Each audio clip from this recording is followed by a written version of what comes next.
Welcome to Calling the Audible Division C. I am your host, GM Calethra. We are actually not in the Sportiera cage today. We are in the wonderful, illustrious Papineau location. I'm joined here by James Moriani. Yeah, it's good to be here. We got the nice background. It's a little nice change of scenery here. Eagles fixing the mics. It's all good. We got Terry joining us as well. Terry Tam, that is. Yeah. And replacing Chapman and Pease today. So as always, you can tweet us on the show at EagleFPF if you want it to be read aloud. If you have comments to send to me or James, it's going to be at JMCole44, at JFlowMusicMTL, or at TerryTamFPF. For if whatever reason you want to discuss why Stockton slapped her so bad. Whoa, 6 we'll points. Talk about that. We'll talk about that later. So we'll get right into the recaps. First off, Brunch Buddies 29, MVE 25. It would have been great to have Peace here, but yeah, so sadly just kind of this was the one time that he could actually talk about his team in a favorable way. But that being said, really, really interesting game. Brunch Buddies put up all their points in the first half. MVE put up all their points in the second half. Both teams shut out each other in the other half. What do you take away from this game? Yeah, definitely a tale of two halves. Looking at the stats right away, like you see obviously 29 points in the first half for Brunch Buddies, and then a big goose egg in the second half. It's very rare that a game switches on a dime that badly. So it's almost. But you see that Simon Dagenet threw 3 interceptions, so I assume that he threw those 3 in the second half, and that's always going to get the other team back into the game. So, MVE was able to take advantage of that, and, they came up a bit short, but unfortunately for them. This was a very chirpy, very physical game. It didn't get quite out of hand, but we saw that tempers were sort of flaring. Yeah. The main source of the two tempers on each side, John Laristis rushing for Brunch Buddies up against Gab Cote. Both players unhappy with each other there. You saw a little bit of pushing and contact after the play. Yeah. What are your thoughts first on this and sort of on, say, rushers like who try and get under the skin of a quarterback? This is nothing new for John Laristis. Having or had Gab my own, Cote for that matter. Or Gab Cote for that matter. Having had my own little, chirp fest / scuffle with Laristis in the past. Tiff. I think Tiff is a little tiff. Okay, well we'll go with that. Laristis is a real pain in the ass when he's a rusher because after every play he tends to kind of just get his hand right where your nuts are. And kind of, slap them, or Stockton slap them. You also punch the snapper in the back as he's running by him. Yeah, it's just like little things like that are just unnecessary. While reaching to the game. for flag belts. Yeah, when he doesn't have the ball. Yeah, it's just little things like that are really not just annoying, but just they have no part in this game. But it's his style. You got to respect it because he is very good. And obviously he was able to get under the skin of Gab Cote and cause a reaction. In that case, the quarterback really has to keep the composure and, not lose his cool. But clearly in the first half, he did. Not to name names also, but there was another rusher who sort of came to me throughout this week and was talking about how, sort of just getting under the skin of quarterbacks seems to be a large part of their success. Mm-hmm. Do you think that this is something we're going to see more of in FPF, or are the rules going to sort of curb that before it gets out of control? It'll be interesting to see if the rules change, but I definitely think there's a tendency to kind of tell your rusher to get under the skin of the quarterback now. I know I do. I know that as a team we do, and I know that a lot of other teams do it as well. So rushers are really starting to see that, especially in higher divisions, where quarterbacks are kind of used to seeing everything and not much phases them. You really do got to get under the skin and find a creative way to do that as a rusher. Now that Brunch Buddies have that head-to-head over MVE come playoff time, they're just on the cusp. But do you see them as a playoff team, or are they going to sort of fizzle out? MVE? No, not MVE. Brunch Buddies. Brunch Buddies. Brunch Buddies. It's obviously been an up and down season for them. We expected them to be a lot stronger. That being said, they have been playing better recently, but with Simon Dagenet still throwing 3 interceptions a game, it doesn't have championship team written on it at all. I find there's just too many weaknesses, too many holes. Just don't see it. Eskimo Brothers 21, Brocasian 27. This is a game that came down to the last play. It was a Hail Mary that fell just short, and Brocasian ended up taking it. What are your thoughts on this game? Well, one thing that really jumped out to me was, Sean Steen touchdownless. Number one, 3 catches, 30 yards, complete non-factor on offense. Obviously, he had a pick 6 on defense, but and then Trevor Ruffner held without a catch at all. And obviously Brookhaven has some great players that they can kind of shut down guys, and in Lebowski and Sarantola and a few other guys, but to see just such just like a stonewall defense like that is impressive, and that's I guess what really stood out to me in this game. Brookhaven doing what they do best, grinding out games, running around a lot, and winning football games. I think it comes down to the fact that we've sort of quietly dismissed Brookhaven because of the fact that Christian Charental tends to run around in the pocket. But at the end of the day, with the exception of No Fly Zone, who are first and in the other conference, Brookhaven actually have the second best defense in Division C, and that's not something that you would think considering their record. The fact that they have those losses and still maintain that great plus minus, those very, very few points against. I'm not surprised to see that at all. They had a great defense, a good defense in Division B last year, and playing all these high-octane offenses last year, I think, really helped them as a team to develop that chemistry and develop, different schemes that they can run. Obviously, they lost Phil Cutler and Sean Brophy, so that hurts. But then again, they brought back Jonathan Lewis, and they have that continuation going. So, am I surprised to see them rank second on defense? Absolutely not. In the playoffs, usually it's their offense that usually falls short. So we'll see if they can turn that around this time around. Just to say, Christian Sanatola is the almost 350 yards rushing this year so far in 6 games, which is nuts for a quarterback. And I think that shows that, I don't know if it's the lack of confidence that he has, missing Sean Brophy, like you said, and Phil Cutler. But I think what is going on is that he's having to use his feet, and it's working for them. I mean, obviously. I don't know if it's a case also of missing those guys, because in the winter he never played with those guys. They didn't have them in the winter. Yeah. And like that spring team in B was definitely different from the Brookhavens that we're used to seeing. So I don't even know if it's fair to sort of keep them on that offensively, scene. no, but defensively, I think it's fair to compare. And Christian Sarantola is a guy that you're saying it's impressive and it's to have that many rushing yards, but this is a regular thing with him. Like this is every season in, season out, the guy's got like 500 yards rushing per season. So it's a. But that's what I think is bringing his defense. That you're taking the ball away from the other offense by running the ball all the time, right? You're driving, you're extending play, you're extending the drives as much as you can, and you're taking the ball away from the other offense. So it's weird to say, but their rushing is making part of that defense a little defense bit better. Yeah. Eskimo Brothers now are on the outside looking in. They're the 9th, where 8 will make it in. Where do they go from here? I mean, look, Eskimo Brothers are. They're an enigma. Like it's hard to figure them out. It's 1 week they're dominant. 1 week they pull out, they score 40 points. The other week they score 20 and they lose. It's tough to get a handle on this game. I think a lot of it has to do with Zach Stikowski as a quarterback. 1 week he looks great. 1 week he looks very average. 1 week he looks below average. And it's tough to succeed in this league with a quarterback that can't be consistent. And it sucks because, they do have the tools around him, and Zach Stikowski is a great athlete as well. Like it's tough to see that there's just like not like an upward growth. It's always kind of like a kind of swivels, you know what I mean? So in your opinion, what advice would you give them to sort of make that proactive jump for them? Like they've gone between quarterbacks. Stikowski seems to be who they have right now and who they're going to stick with, it looks like. What's their next step? It's tough because Stikowski's. I think this is his like 3rd or 4th season. At that point you got to start seeing more consistent results at that point in a quarterback's growth. And I don't know if I'm just overreacting, but I just don't see it as of now. They're all boys. They're all good friends. I think you stick with him, obviously, for the rest of the season. And maybe one more season, see if you can build a little more chemistry and more of like a flow to your offense. Different, try to build like a playbook and stick with that.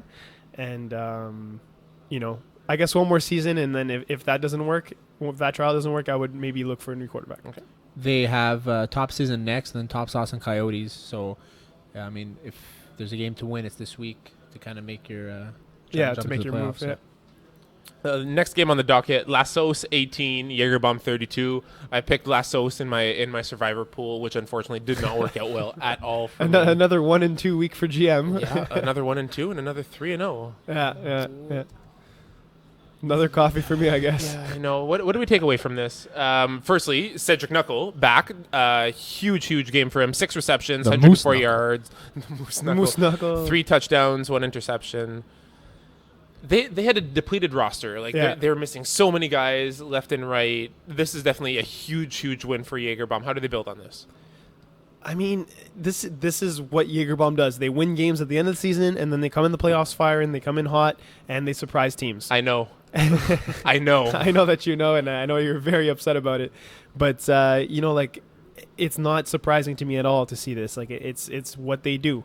That being said, on the other side of the ball, we were talking about Lassos and how they've won, 4 games in a row, and they were starting to really, mesh. And I mentioned that I thought it was more in terms of strength of schedule. They just it's more a circumstance, and I think you really kind of got a glimpse of that in this game where they played much better competition and they got blown away by 2 touchdowns. So, what do you think, Terry? Did we invest in Lassos too early? I don't think so. I mean, I think they're always a competitive team, so I don't see why we wouldn't go for them. I mean, they're extremely talented players in their team. Guys like Francois Hogg and Kevin Marcel, you can't ignore them. But what I liked about Jägerbomb this week is killing a giant with, I would say, maybe a backup quarterback in Jeremy Klutze, who I think is backup quarterback. No Gab Moreau-Paquette. I mean, if you're going to talk about backup quarterbacks, you look at the other side of the field and you have Corey Kennedy, who's not even a quarterback. Yeah. He's not even a quarterback. Well, he's been the quarterback for this season for them. Yeah, but I mean... Jeremy Klutze, man, this guy's impressed me every week. Just watch any game that this guy plays in. He's unbelievable. Yeah, I don't think it's fair to label him as a backup quarterback because he is very good and he can get the job done. Whereas for Lassos, I don't see it with Corey Kennedy as much as François Raymond. I see, but overall, you look at Lassos and they've always been a team. I mean, they won, right, in Division 4 a couple years ago. and obviously they have a great team. They have a very talented team. It's just the great core guys. Exactly, they just you see that with lightweight in Division B, but core guys. When you add a bunch of players, that's really a good core. Exactly. So with the playoff picture coming up, it's going to be available in Simon's article. Eagle is looking at me as if he's preparing to bring it up. So in the event that it is up, you can look at it right now.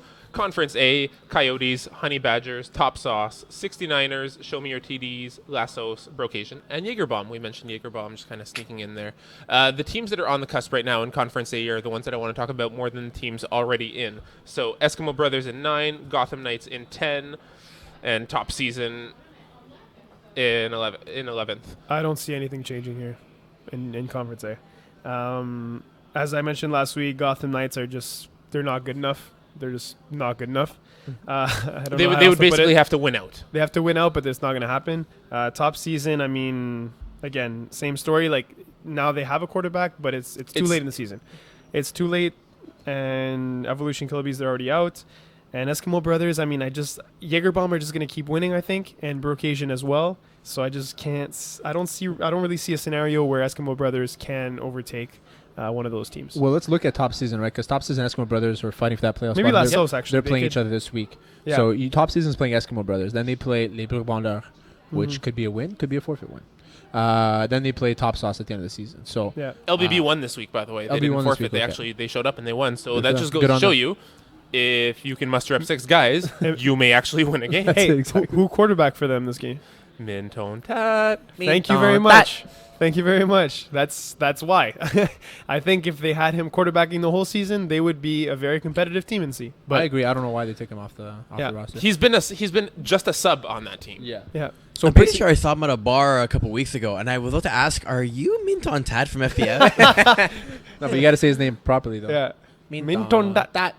That's awesome. I was at Nima Daka. It's probably not a good idea. You know what I can see happening, though? I just noticed Lassos is at 8 points, too. I can see a scenario where Eskimo can overtake Lassos. But I think Brocasian and Jägerbomb, they keep winning. maybe Eskimo can jump over Lassos, or That's maybe even show me your TDs. The top season Eskimo Brothers game. Eskimo Brothers need that win. If they don't Yeah, get it, yeah, yeah. I don't see top season making the playoffs. They're gonna they'll most likely lose to top sauce, and depending on what. Sorry, team, coach. way too far behind. They have 2 points. They have one That's win. it, yeah. It's too Well, much. if depends on what team LBB musters up. I mean, Yeah. you never know. That can be a tough game as well. As much as I love Lonnie as Yeah, as a I guy, told don't see his Lonnie team. when he took over this team, I said, when the season's over, if top season finished with 2 wins, you know it's been a successful season Yeah. with you coming in. Mhm. So there's still time for that. I Well, think that if halfway we can there. get- yeah, they're halfway there. On the other side, in Conference B, No Fly Zone are the only team who have officially clinched Division playoffs. Division Dodgers as Esquire, Division Dodgers extraordinaire. You just made my whole ears just vibrate. I was like, Boo. that's not Okay, go. good. Yes, Yeah. So I'm done. No Fly I'm Zone, done. former Tomahawk, No Name, who are surprisingly in third, but look great. They've been Ugh, can't stand them. solid. No Big Deal, Bearskins, Varennes, Stockton Slap, Yeah, and yeah. the Commission. So on the outside looking in right now are Brunch Buddies. We know how we feel about them. MVE, who don't even have that tiebreaker against Brunch Buddies, who are 2 points ahead of them. Where do we go from here? Depends. Is this going to? Are the playoffs pretty much set on both sides right now, or are we going to see? You mentioned the Eskimo Brothers scenario. Do we Yeah. have the same sort of scenario on this side, or is it more status quo? I can a team I can see. I mean, look, you have from six down. I can see stuff changing a lot. I think the top 5 are in for sure. What makes you think Bearskins are so safe right now? They're playing good football, and they're the Bearskins. They're gonna find a way to win. It's just what it's what they do. They're gonna Very get good hot at the point. end of the season, and they're gonna do some damage. I mean, look, Stockton Slap recently. It's not good just because you're here, but it's very concerning. 6 points in a game from a Joey Taylor led offense is very strange to me.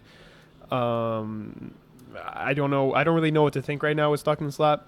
In terms of the Commission, again, you never know what you're going to get with them. It's a lot like Eskimo Brothers in that sense. So I could definitely see a scenario where either Brunch Buddies or MVE can overtake either the Commission, Stockton Slap, or even Varennes. Well, Brunch Buddies right now, they're going to play LBB, Keyboard Lock, and then No Big Deal. What do you have their record finishing the season? Which team was that? Sorry, Brunch Buddies. That's Brunch Buddies. I see them going 2-1. I give that a 1 and 2. I give it a 1 and 2 as well, I would think.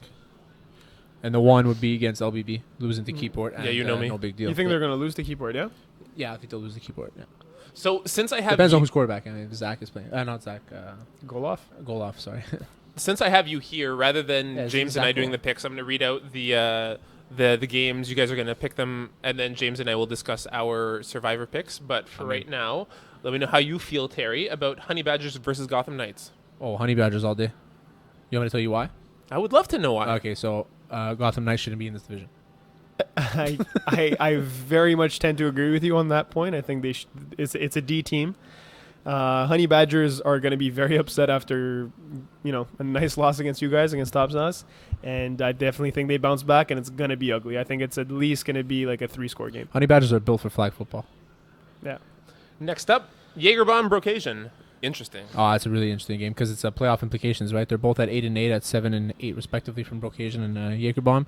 I'm gonna go with Jagerbomb on this one. I like their matchup. I like the Jeremy Klutze factor, no joke. And if Cedric Knuckles in, and then you have Paqueta in as well, but I don't think he'll fit into the cap at that point. Yeah, and who do you have to rush Christian Tarantola on this team, though? That's the one big sort of Honestly, glaring red light for me. Honestly, I'd probably put a guy like Max Marsan, who's not your best defensive player, but he's fast enough just to kind of contain him, Keep him in front of you. keep him in front of you, and then Yeah. and then the rest of your defense is just pretty freaking solid to be able to take away reads. And it's not like Brocasian is scoring 30, 40 points a game. They're putting up 20 on a regular basis. 20 high 20s, right? So I think I agree with you. I think We discussed how they sort of slow down the game, though, and how those runs for Brocasian limit the opposing offense. Does Jeremy, in this instance, does he have the ability to just air it out for 40 every time to make sure that they're always coming back ahead? I don't know if he's there yet. I don't But think so they- because they you have a don't need DB to like do Kyle that. Lebowski Yeah, but that's you waiting don't- to pick you off. He doesn't need to force anything. It's if they're gonna play, if they're gonna slow down the pace, you can play that game too. I mean, you just saw a game in which Jeremy Cloutier had 36 pass attempts. and completed 25 for 254 yards, 5 TDs. 5 TDs. You know, so obviously he wasn't 40 bombing every time. Yeah. I think that he was Which probably he doing can. the same thing. Because on the other side of the ball, you had Sean Steen and Trevor Ruffner. So, Brocation's defense is very similar in terms of who they have. And I think Brocation's defense is a little better than Eskimo Brothers' defense. Agreed. Because of the Kyle Lebowski factor. And then you take into account the Jonathan Lewis factor. But speed is okay, unreal. but is Lebowski that much better than Sean Steen? 100%. Yes. 100%. No disrespect to Sean Steen, because Sean Steen is a baller. I would take but- Kyle Lebowski as a DB over a lot of people in this entire league. Not Really? just Even that as a division. receiver. Yeah. Even as a I receiver as mentioned well. it. As a receiver, I would agree. He's a As better a DB, I think they're pretty close. There's a reason I said that Kyle Lebowski is the best DB in Dipsy. He is the best DB in Divsy. I really I agree with that 100%. He's unbelievable, and people don't, because he does the little things that nobody else does, And he doesn't get thrown to a lot because he's always in the perfect position, and when the ball's there, he's knocking it down. I mean, he's very impressive. With that in mind, next game on the docket, Coyotes Evolution. How can this game stay close? Jesus, That's a good one. that's how can this game stay Sammy close? Peter quarterbacks both ways. Yeah, Nothing against that's- Rick Cummins. I just think that Evolution team is not No, up to snuff at all. absolutely not. I mean, You can't throw the ball to Phil Cutler 25 times. Is it time to see if Mario Chueri should go behind center in this? That'd be in this case? interesting to see. I why don't think it's not? going to happen. Why not? It's Knowing Rick, I mean, I love the guy Yeah. obviously, but knowing Rick, he's not going to let that happen. He'll finish the season at 0-10 Yeah, or he'll- 1-9, whatever they finish. exactly. He's a pride. He's proud. going to swallow his pride and just Yeah, he play. made this team. He wanted to be quarterback. That's absolutely his fair. right as well. But Yeah. maybe try something else out just to get a W. You get a feel for it. And next season, if you want to put the team in, normally when things like this happen, the team doesn't come back. But if you want to put the team in, maybe you have another option because Rick is a good receiver. Or even just maybe that one division down, Yeah, which is something we 100%. touched upon as well. Eskimo Brothers top season.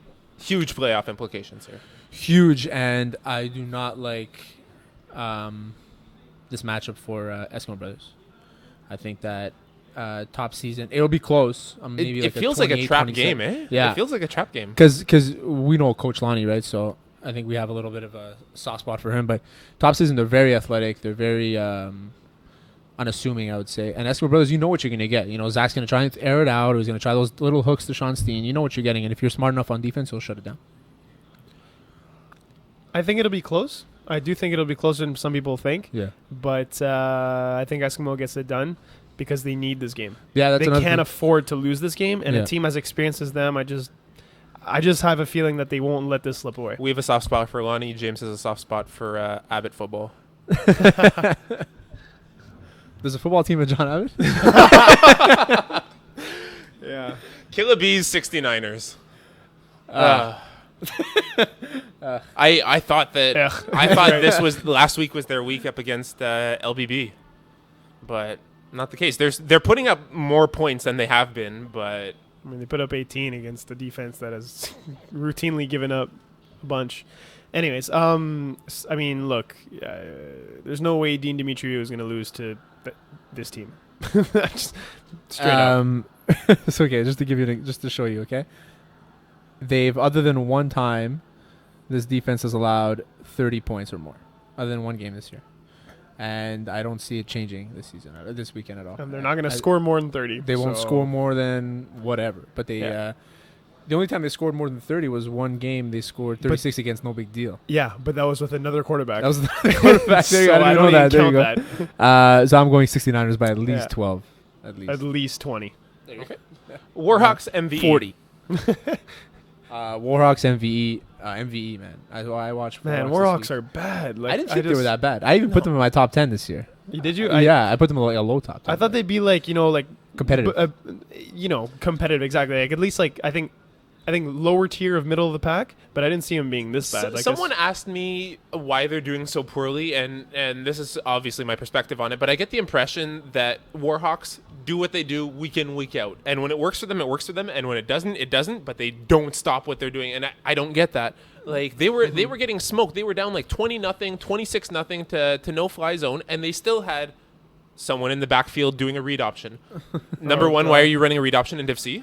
Number Yeah. 2, there's a 20-point buffer. Why are you still running a read option? 35. And nothing at half. number 3, why are you running a read bad. option in Diffsy?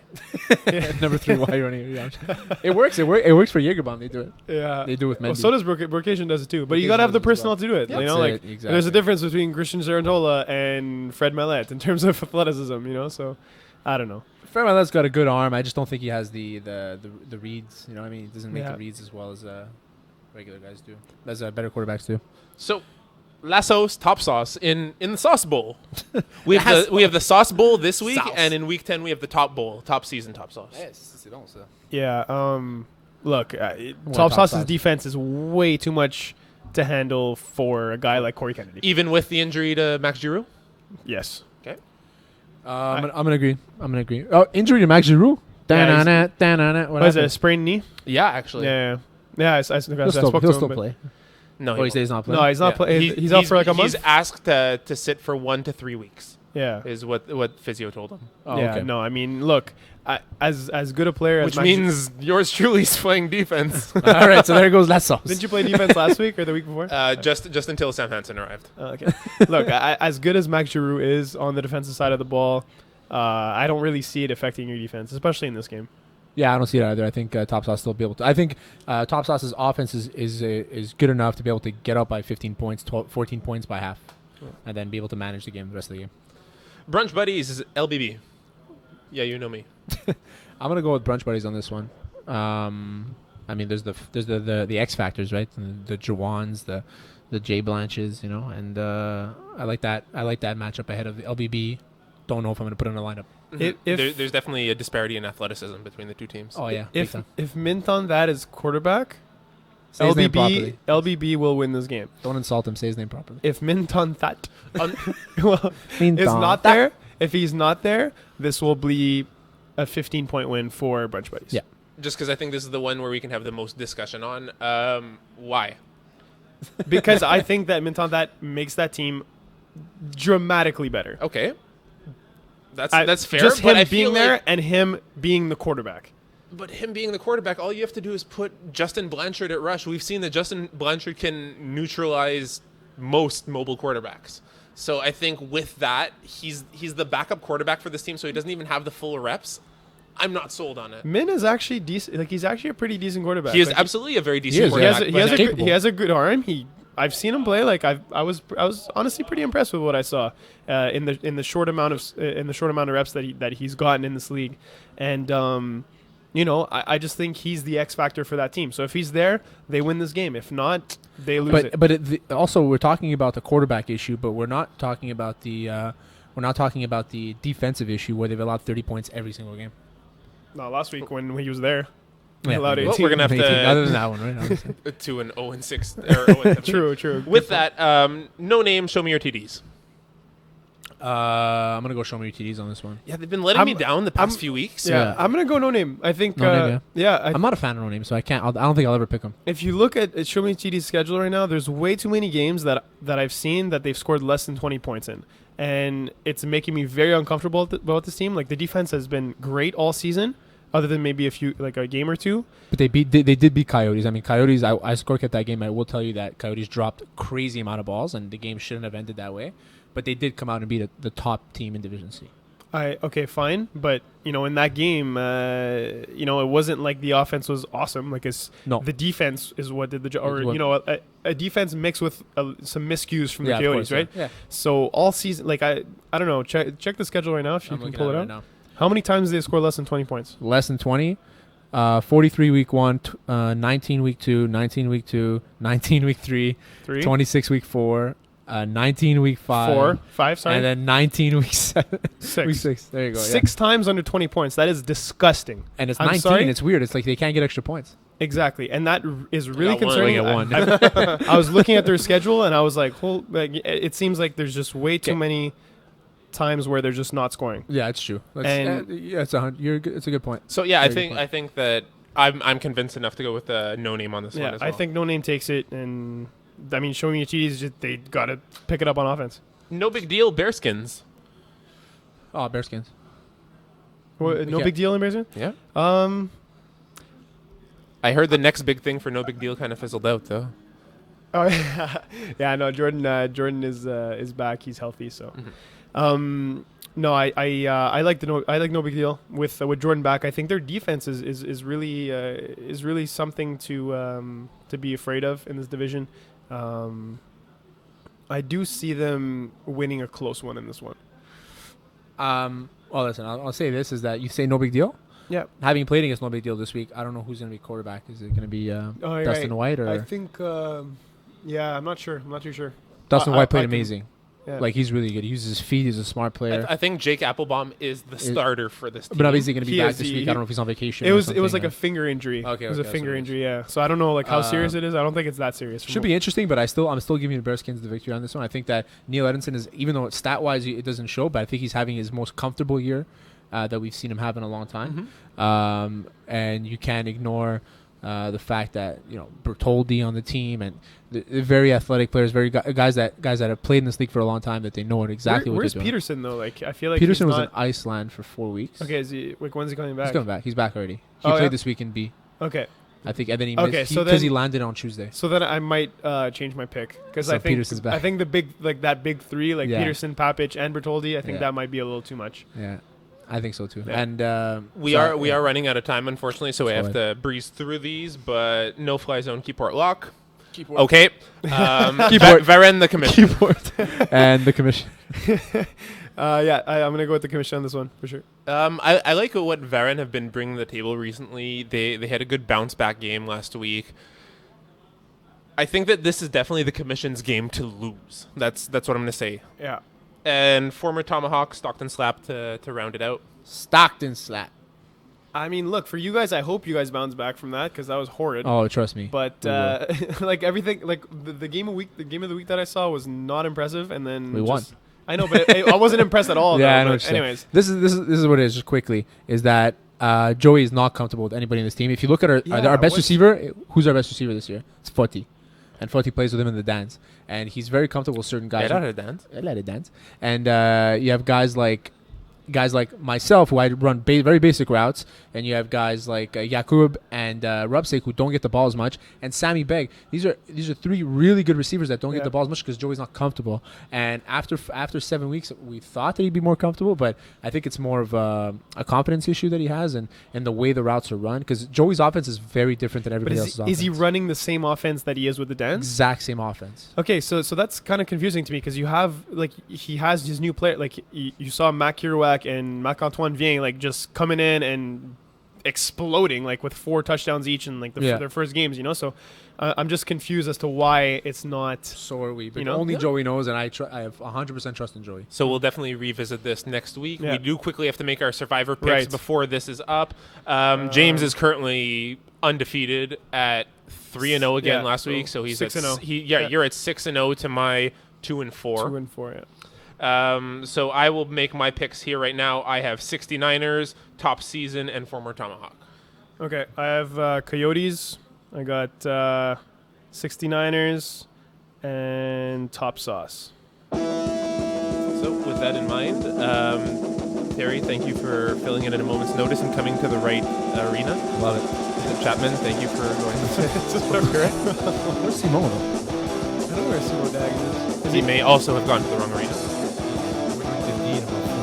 Yep. Well, Rob messaged all of them something. So. With that in mind, thank you, James, for being here. Eagle, thank Very- you for keeping things tame as always.